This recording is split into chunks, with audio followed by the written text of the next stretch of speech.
Hi everyone, a very good morning to all of you. Today we will discuss about one new thing related to waves, that is superposition of waves. What is the concept we are going to study is superposition of waves. So what is the thing? Superposition. First let us understand the meaning of the title superposition of waves. When two different waves mix each other, then that is called in the language of physics or in the language of waves superposition of waves. So when two waves mix each other, what happens? That is the question. That is the question is there in front of us. And at the end of the class we need to give a solution for that. That's all about we are going to discuss today. Now, one question should come in your mind first thing. What question? Of course, I knew that will not come in your mind. Let me raise the question and let me answer the question. So both I will only do it. Then what is your job? Listen carefully and try to understand properly. So consider there is one medium. So here some medium is there. Now imagine or just consider, let here one source is there, here one source is there. Now it is making some sound. It is making some sound or it is generating some wave. It is generating another wave. So two sources. Why I said sound? Because that is the well-known example. Take two people are standing and two people are speaking continuously and simultaneously. Then both will reach our ear. So when two waves travel in a medium simultaneously, they mix each other. Means what? Suppose you consider at one particular point, you consider one particle of the medium. Now because of this wave and because of this wave, this particle will vibrate in particular direction. Because when a wave is traveling in a medium, then the wave comes from the or propagation occurs due to the vibration of the particles of the medium. That means as this wave is traveling, this should vibrate. This wave is also traveling, this should vibrate. That means there are two vibrations for the particle. But it's not like first it will vibrate for this wave and then it will vibrate for this wave. What happens in such cases is the vibration gets something else. One is trying to vibrate like this, one is trying to vibrate like this, then the resultant vibration will be something else. That means if one wave gave displacement x1, another wave gave displacement x2, then there is a resultant displacement for the particle at every instant. That means now the mixture behaves like there is one wave traveling with different vibrations, with different displacement, with different amplitude of the particle. That means when two waves travel through the medium simultaneously, then vibrations occur due to two waves, so that the displacement is the vector sum of two waves, individual displacements. Same way, amplitude is nothing but displacement. because it is also a vector quantity, we should take the vector rule to find the resultant amplitude of vibration. But here, randomly if two waves are mixing, then we cannot calculate anything. See, when we study one concept, like for example, you consider any particular case in physics. You consider viscosity, in that Stokes' law is there. When a solid body hits liquid surface, it experiences viscous drag opposite to the motion. But any body hits the surface of any shape, we cannot calculate. But Stokes calculated for one particular thing, that is one particular shape called spherical. So for that special particular situation, he gave the formula and then we are using it. Same way here also, two waves mixing means lot of possibilities are there, but we cannot calculate everything. So what we can calculate, that we need to understand first. So first thing, what is superposition? Mixing of two waves. How they mix each other? When two waves generate in a medium simultaneously propagating in particular direction and they may mix each other, then that is called superposition. But in this chapter, when we talk about superposition, we will specify one thing, that two waves traveling along same direction with different amplitudes, I mean displacement, with some path difference or phase difference,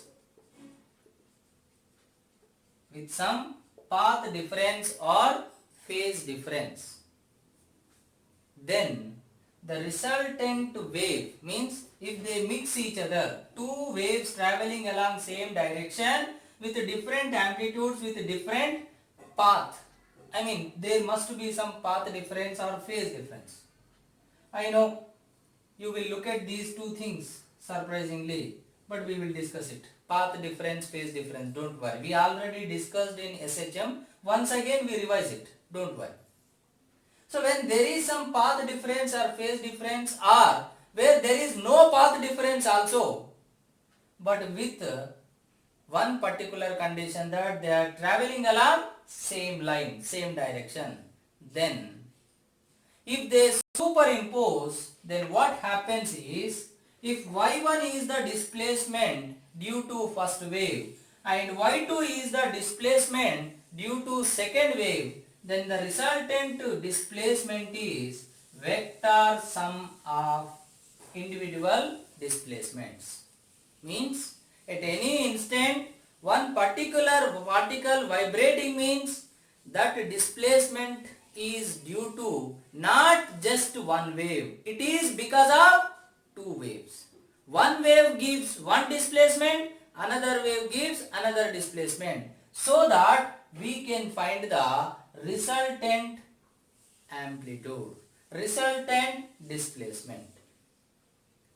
But before that, let us just try to understand this thing, path difference or phase difference. Then we'll go into the what is the superposition exactly.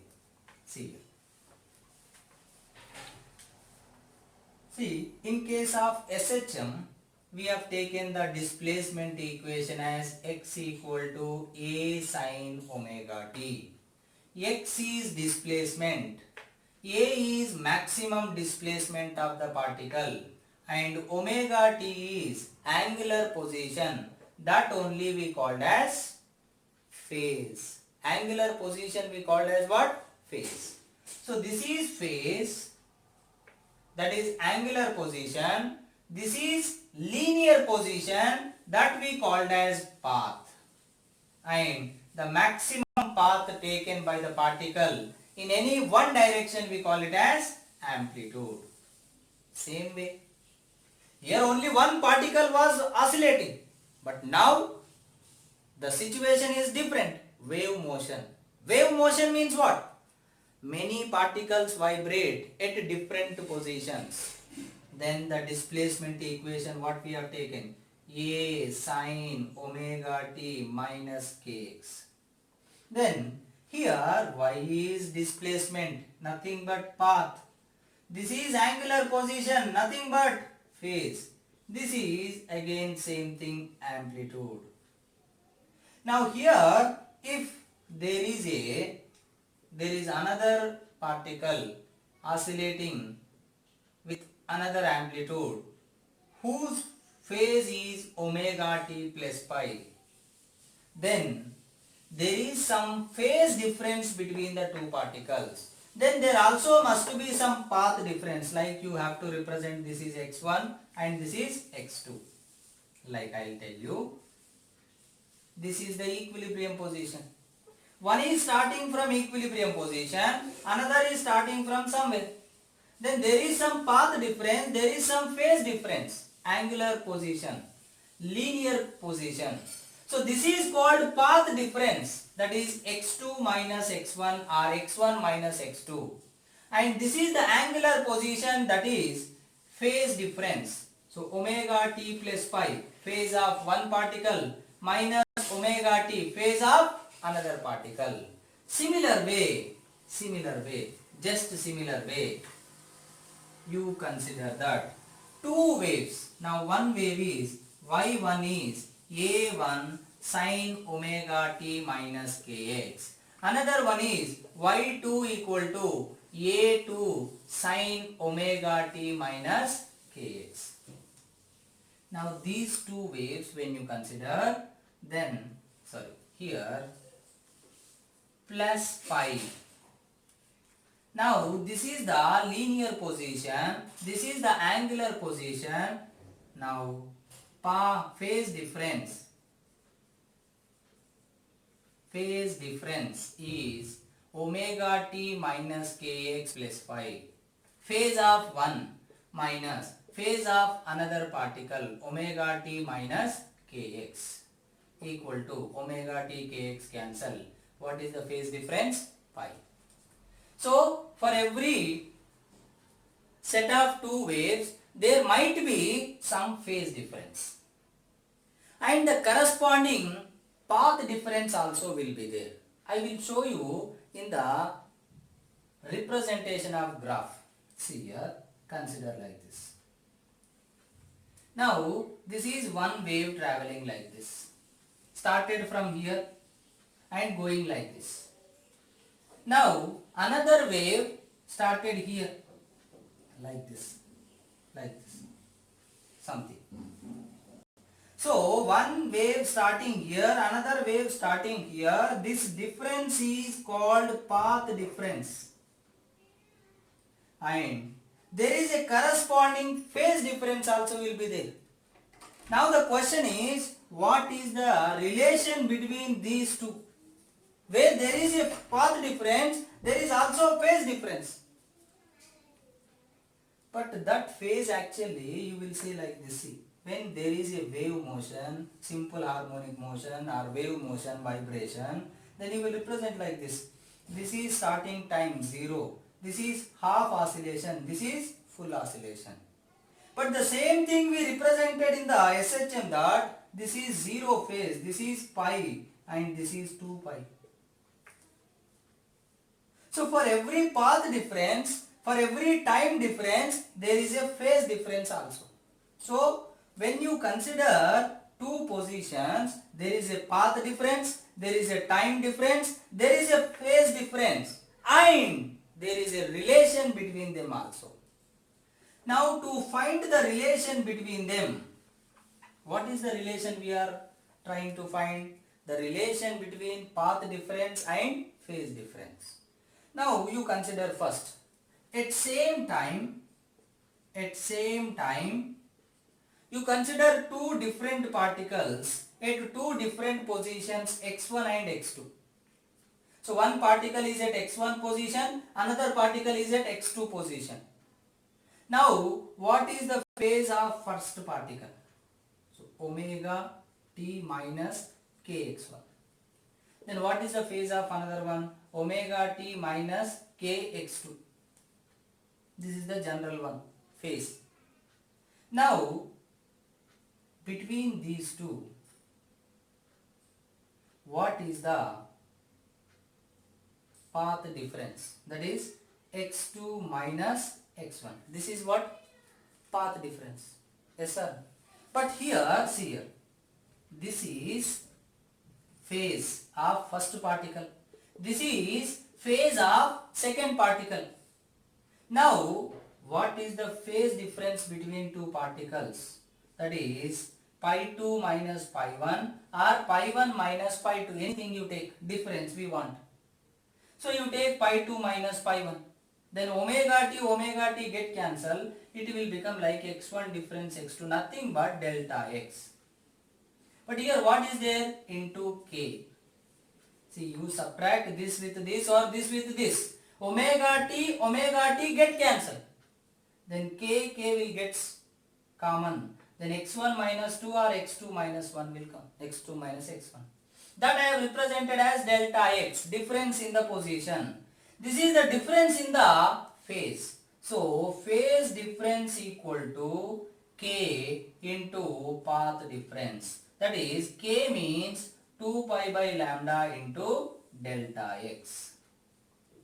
Now let me check it. Let me verify it. Same thing.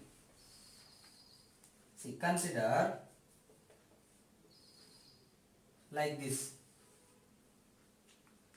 Now this is one position, this is another position. Here 0, here pi, here 2 pi. So what is the phase difference between these 2 points? 2 pi.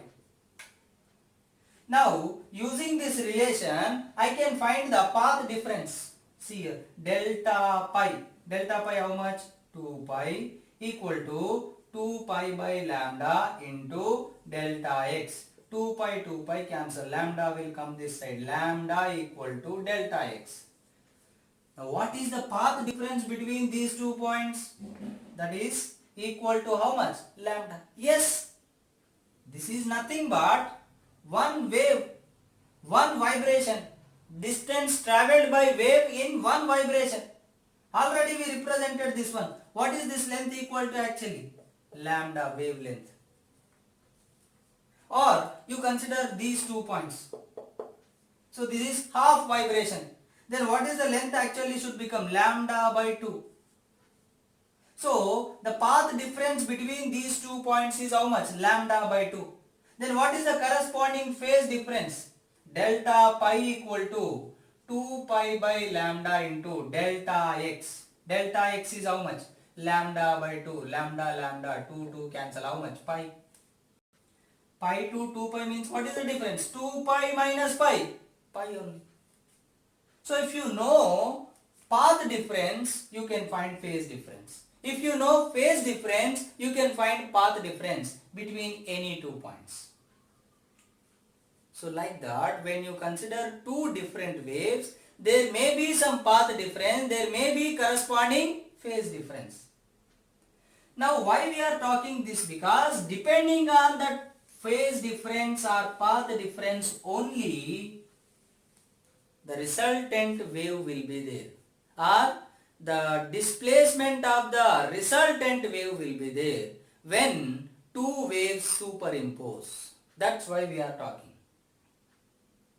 Now one more relation I will tell you. Here we took the relation delta pi equal to 2 pi by lambda into delta x. Relation between phase difference and path difference.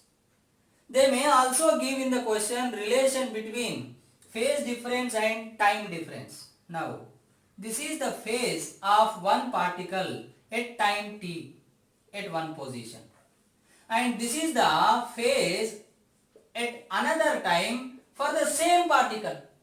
Same particle means same position, x is same.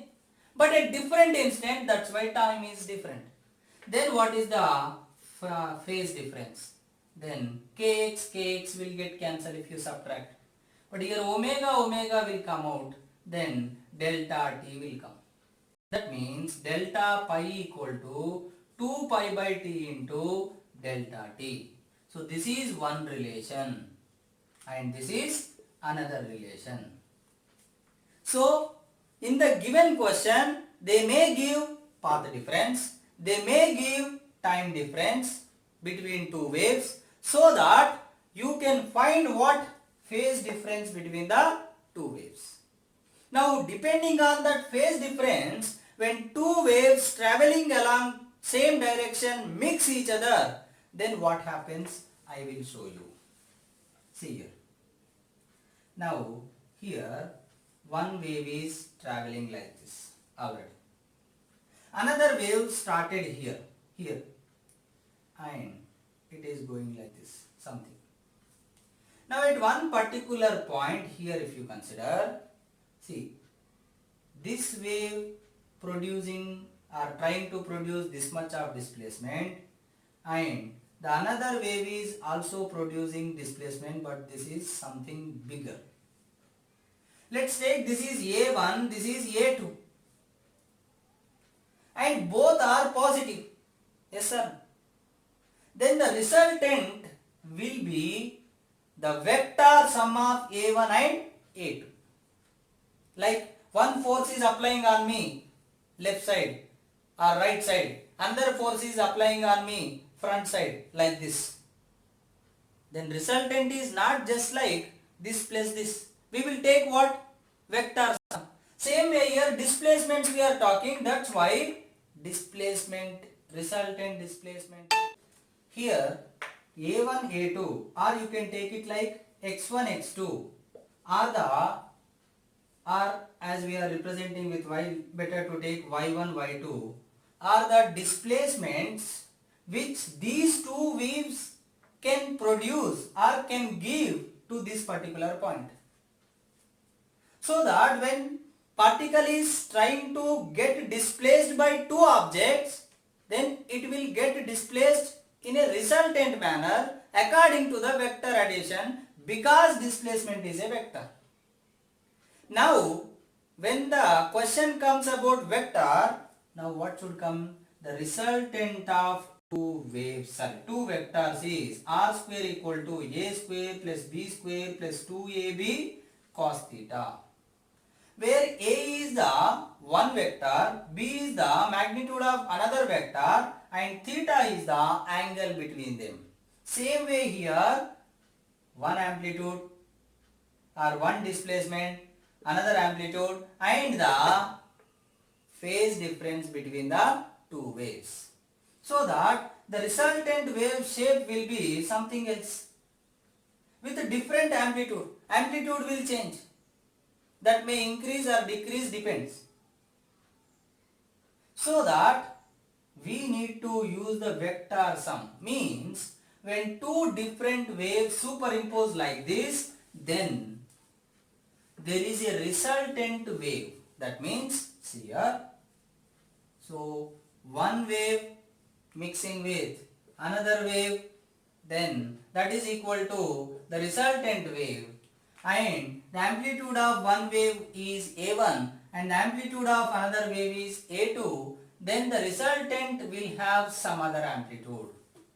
Now this resultant amplitude A square equal to A1 square plus A2 square plus 2A1 A2 cos pi, where pi is the phase difference. But if in the question they have not given phase difference, they might have given path difference in terms of wavelength or time difference. Then you have to use the formula delta pi equal to either 2 pi by lambda into delta x or 2 pi by t into delta t. So if they give phase difference, no issue. If they did not give phase difference, they might have given this or this. Then first find the phase difference, then substitute in this equation. then you will get the resultant wave, resultant amplitude or resultant amplitude of the resultant wave. So this is all about the superposition of waves. So the conclusion is, let's take the final conclusion in a simple manner. Let's take one wave having amplitude A1 mixed with another wave Y2 having the phase difference pi with the first one, then the resultant wave displacement is algebraic sum or vector sum of two waves, then pi is phase difference between them, phase difference between the two waves. Then we represent like this in the vector form, like this. There is one y1 at an angle omega t minus kx. There is another one y2 at an angle omega t minus kx plus pi, and there is a phase difference between them pi. Then if two vectors are at an angle theta or pi, the resultant will be in between them somewhere, as you have already studied this concept, and this is the resultant displacement.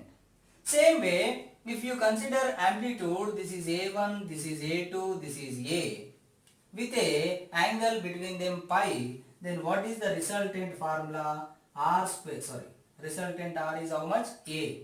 A square equal to A1 square plus A2 square plus 2A1 A2 cos pi. So this is the amplitude of the resultant wave. When two waves mix each other, then there is a resultant wave, and that resultant wave has different amplitude. Then you can conclude one more thing, that as amplitude changed, the intensity also changes. Yes or no? Because last class we have seen that intensity is proportional to square of the amplitude. As omega, speed, everything we are taking same. So intensity is proportional to amplitude square. Then as amplitude changes, the resultant intensity also changes. So that here the formula is slightly changed. Here I will write. As amplitude is intensity is directly proportional to square of the amplitude, resultant intensity directly proportional to A square. Let's take one constant k into A square. And I1, intensity of first wave is proportional to A1 square, implies I1 equal to k A1 square. Also, intensity of second wave is proportional to A2 square, implies I2 equal to k A2 square.